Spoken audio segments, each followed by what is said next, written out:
నమస్తే, welcome to number 1 news. Top అనాలిసిస్కి స్వాగతం. నేను రవీంద్ర. జీవీ రెడ్డి ఆయన తెలుగుదేశం పార్టీలో ఒక క్రమశిక్షణ కలిగినటువంటి నాయకుడిగా పేరు ప్రఖ్యాతలు సంపాదించుకున్నారు. అయితే ఆయన అనూహ్యమైనటువంటి పరిస్థితుల్లో రాజీనామా చేయాల్సి వచ్చింది. ఏపీ ఫైబర్ నెట్ చైర్మన్గా చాలా ముఖ్యమైనటువంటి నాయకుడిగా ఎప్పటి నుంచో తెలుగుదేశం పార్టీలో ఆయన జర్నీ అనేది కొనసాగుతుంది. అయితే ఆయన రాజీనామా అందరూ కూడా బాధపడ్డారు. ఆయన ఎంత ఆవేదన చెందారో, ఎంత బాధపడ్డారో, ఎంత అసంతృప్తి పడ్డారో రాజీనామా లేఖలోనే తెలుస్తుంది. ఆయన మాట్లాడినటువంటి విధానంలో కూడా అంటే ఒక రాష్ట్రానికి సంబంధించి ఆదాయ వనరులు సమకూర్చేటువంటి ఏపీ ఫైబర్ నెట్ ఏదైతే ఉందో దాంట్లో మోసాలు జరుగుతున్నాయి, అక్రమాలు జరుగుతున్నాయి, అవినీతి జరుగుతుంది, కాబట్టి ప్రక్షాళన చేయాల్సినటువంటి అవసరం ఉందని చెప్పి ఆయన ఒక నినాదం తీసుకున్నారు. దాన్ని కొంతమంది వ్యతిరేకించారు, మరికొంతమంది చాలా రకాలుగా మాట్లాడుకున్నారు దాని గురించి. అయితే ఆయన రాజీనామాను వెంటనే ఆమోదం తెలపడం, తర్వాత జరిగినటువంటి పరిణామాలు కూడా మనకు తెలుసు. ఆ ఫైబర్ నెట్ కార్పొరేషన్ ఎండీని దినేష్ కుమార్ ఐఏఎస్ అతను కూడా జీఏడీకి రిపోర్ట్ చేయాలని ముఖ్యమంత్రి నిర్ణయం తీసుకున్నారు. అయితే ఇప్పుడు తాజాగా తెలుగుదేశం పార్టీ వర్గాల్లో జరుగుతున్నటువంటి చర్చ ఏంటంటే జీవీ రెడ్డి లాంటి క్రమశిక్షణ కలిగిన నాయకులు పార్టీకి చాలా అవసరం, కాబట్టి మళ్ళీ అతన్ని పిలవండి, పార్టీలో అటువంటి వారు ఉండాలి. సాధారణంగా రాజకీయాల్లో ఎవరైనా రాజీనామా చేస్తే మళ్ళీ ఆ నాయకుడి గురించి కానీ ఆ వ్యక్తి గురించి కానీ మాట్లాడరు. కానీ జీవీ రెడ్డి విషయంలో చాలా భిన్నంగా ఉన్నటువంటి పరిస్థితి. ఎక్కడ ఏ ఛానల్లో చూసినా, ఏ పత్రికల్లో చూసినా జీవీ రెడ్డి గురించి పాజిటివ్గానే రాయటం కానీ ఆ వీడియోస్ కింద కామెంట్స్ రూపంలో వచ్చినటువంటి కామెంట్స్ని మనం చూస్తే అందరి అభిప్రాయాలు ఒకటే, జీవీ రెడ్డి లాంటి వారు పార్టీకి అవసరం. ఒక క్రమశిక్షణ కలిగినటువంటి నాయకుడిగా ఆయన మంచి గుర్తింపు తెచ్చుకున్నటువంటి జీవీ రెడ్డిని వదులుకోవడం, దూరం చేసుకోవడం పార్టీకి తీవ్రమైనటువంటి నష్టమే అనేది. ముఖ్యంగా ఏదైతే ఏపీ ఫైబర్ నెట్ చైర్మన్గా అతను రాజీనామా చేస్తున్నటువంటి అంశం బయటకు వచ్చిందో అప్పుడు మేము నెంబర్ 1 న్యూస్ మా ఛానల్ కూడా ఒక వీడియో చేయడం జరిగింది. ఒక అనాలిసిస్ చేశాను నేనే. చేశారా, చేయించారా అని.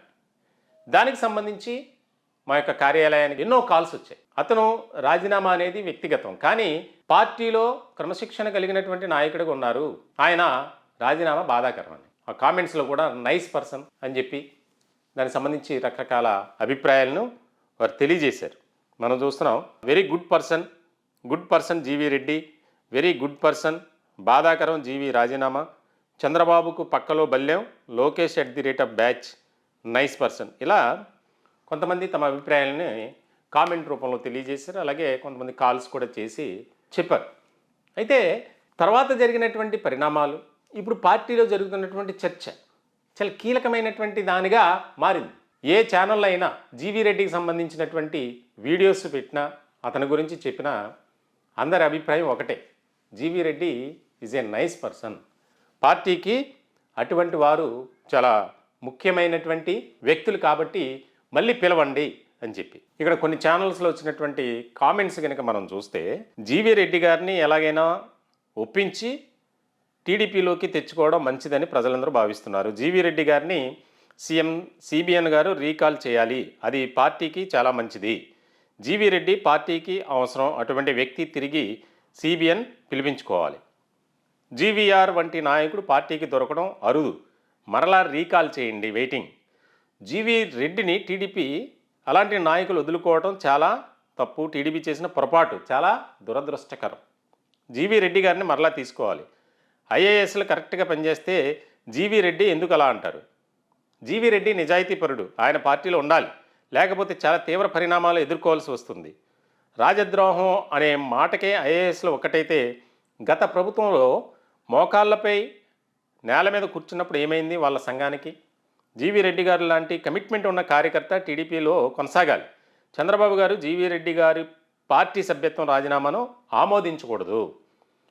జీవీ రెడ్డి గారి మీద కంప్లైంట్ ఇచ్చిన ఐఏఎస్ ఐపీఎస్ల మీద చర్యలు తీసుకోవాలి. జీవీ రెడ్డి గారికి వ్యతిరేకంగా ఎవరో ఒక కామెంట్లు పెట్టడం లేదు. జీవీ రెడ్డి గారు చేసింది 100% కరెక్ట్. ఆయన నిజాయితీకి నా అభినందనలు. జీవీ రెడ్డి ఆయన మంచి వ్యక్తి, బాగా మాట్లాడే విధానం టీడీపీకి రావాల్సిందిగా విజ్ఞప్తి.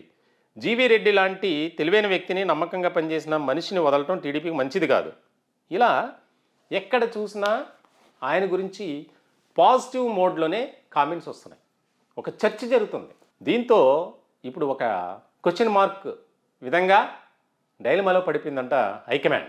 తెలుగుదేశం పార్టీ వర్గాల ద్వారా మాకు అందినటువంటి సమాచారం ప్రకారం జీవీ రెడ్డికి స్వయంగా నారా చంద్రబాబు నాయుడు కాల్ చేశారని, ఆయనే రిక్వెస్ట్ చేశారని, ఆయన అంటే ఒక రకమైనటువంటి వాదార్చే క్రమంలో భాగంగా పార్టీలో సముచితమైనటువంటి స్థానం కల్పిస్తాం, మీరు ఎటువంటి తొందరపాటు నిర్ణయం తీసుకోవద్దు, మళ్ళీ రావచ్చు రండి అని చెప్పి ఆహ్వానించినట్లు తెలుస్తుంది. ఇప్పుడు ఇది ఇంపార్టెంట్ టాపిక్గా మారింది రాష్ట్ర రాజకీయ వర్గాలు. ఎందుకనంటే మనం చూసాం ఏ ఛానల్లో, పెద్ద ఛానల్ కావచ్చు, చిన్న ఛానల్ కావచ్చు, జీవీ రెడ్డి రాజీనామా గురించి పెట్టినటువంటి ఏదైతే కంటెంట్ వార్త ఉందో ఆ వార్త సంబంధించినటువంటి కామెంట్స్ ఓపెన్ చేస్తే ఇగో ఇలా ఇప్పుడు నేను చదివి వినిపించాగా మీకు, జీవీ రెడ్డి కమిట్మెంట్ కలిగినటువంటి రాజకీయ నాయకుడు, నిజాయితీపరుడు అని చెప్పే పాజిటివ్గా ఒక్క మైనస్ అనేది లేదు.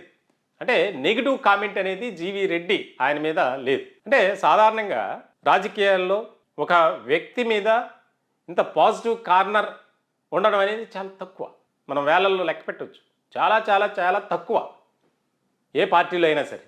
మరి తెలుగుదేశం పార్టీ అంత గొప్ప పార్టీలో జీవీ రెడ్డి గురించి ప్రస్తావన వచ్చినప్పుడల్లా ఒక రకమైనటువంటి చర్చ, ఆయన మంచివాడు, పార్టీకి అవసరం అని చెప్పి. ఇంకొక కామెంట్ కూడా వినిపిస్తుంది బాగా, ఆయన కనీసం చంద్రబాబు నాయుడు పిలిపించి మాట్లాడాలి, ఆయన రాజీనామా పంపించినప్పుడు వెంటనే యాక్సెప్ట్ చేయకుండా ఆయనకు తగినటువంటి స్థానం కల్పించాలనే ఉద్దేశంతో కనుక ఆయన ఆలోచించుంటే వెంటనే పిలిపించి అసలు ఏం జరిగింది, ఏం జరుగుతుంది అనేది తెలుసుకునే ప్రయత్నం చేసుంటే బాగుండేది అనేది కూడా వినిపిస్తుంది. ఎందుకనంటే ఆయన రాజీనామా, జీవీ రెడ్డి రాజీనామా చేసిన తర్వాత వెంటనే ఐఏఎస్ అధికారి దినేష్ అతన్ని కూడా మార్చినటువంటి సందర్భం. కానీ ఏం జరిగింది, ఏం జరుగుతుంది అంటే ఒక ప్రక్షాళన చేయాలనే దిశగా జీవీ రెడ్డి నిర్ణయం తీసుకోవడం తప్ప, ఆయన ఆ యొక్క ఏపీ ఫైబర్ నెట్ని ట్రాక్లో పెట్టాలనుకోవడం ఆయన చేసిన తప్ప, దానికే ఐఏఎస్ల సంఘం ఆయన మీద కంప్లైంట్ ఇవ్వాలా అని ఇన్ని రకాల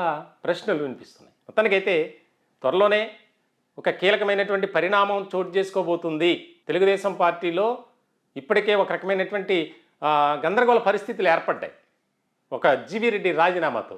ఎందుకంటే ఆయన అటువంటి నాయకుడు కాబట్టి పార్టీలో, తెలుగుదేశం పార్టీలో ఎవరిని కదిపినా జీవీ రెడ్డి మంచి వ్యక్తి, నిజాయితీపరుడు, క్రమశిక్షణ కలిగిన నాయకుడు, ప్రతి ఒక్కరికి గౌరవం ఇచ్చి ఆయన నడుచుకునే విధానం మంచిది, అటువంటి నాయకులు పార్టీకి చాలా అవసరం అనేది ఎక్కువగా వినిపిస్తుంది. మొత్తానికైతే హైకమాండ్ అతన్ని పిలిపించాలి, మాట్లాడాలి, అవసరమైతే మనమే హైదరాబాద్ వెళ్ళి మాట్లాడాలి, ఎలా అయినా సరే అతని ఆవేదనను మనం అర్థం చేసుకొని పార్టీలో యాక్టివ్ చేయాలి అనే ఆలోచనతో చంద్రబాబు నాయుడు అలాగే ఇతర ముఖ్యమైనటువంటి నాయకులు ఉన్నట్లు మనకు తెలుస్తుంది. మొత్తానికి మరి జీవీ రెడ్డి ఆయన తీసుకున్నటువంటి ఏదైతే నిర్ణయం ఉందో దాని మీదే స్టాండ్ అయి ఉంటారా, లేదా సరే పెద్దవాళ్ళు మాట్లాడారు కదా మనం ఒక ఆలోచన చేద్దాం అని చెప్పి ఆయన మెట్టు దిగి వస్తారా అనేది ఇక్కడ కీలకంగా మారినటువంటి అంశం. జీవీ రెడ్డి ఆయన తెలుగుదేశం పార్టీలోకి మళ్ళీ తిరిగి వస్తే బాగుంటుందా లేదా అనేది కూడా కామెంట్ రూపంలో మీరు మాకు తెలియజేయండి. మా ఛానల్ని దయచేసి సబ్స్క్రైబ్ చేసుకోండి. Thank you.